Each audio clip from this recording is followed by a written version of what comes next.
अस्सलाम वालेकुम। पाई के तमाम दोस्तों को मेरी तरफ से सलाम कबूल हो। जो लोग पाई नेटवर्क में माइनिंग कर रहे थे उनके लिए आज खुशखबरी ये है कि आज जो प्राइस आ रही है पाई की यूएसडी डॉलर में वो 1.17433 आ रही है। कल जो प्राइस थी पाई की यूएसडी डॉलर में वो थी 0.6558 थी।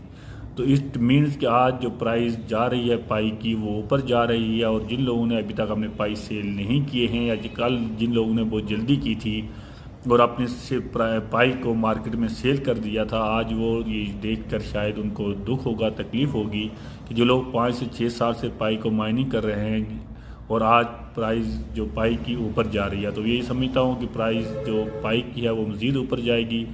थोड़ा वेट करें और वेट करने के बाद आपको इंशाल्लाह इससे फ़ायदा होगा। अगर आप अपने पाई को कन्वर्ट करना चाहते हो OKX पे तो मेरा OKX का प्रोग्राम देखें कि कैसे पाई को कन्वर्ट करते हैं और कैसे पाई को OKX में लेकर आते हैं। बहुत शुक्रिया, थैंक यू।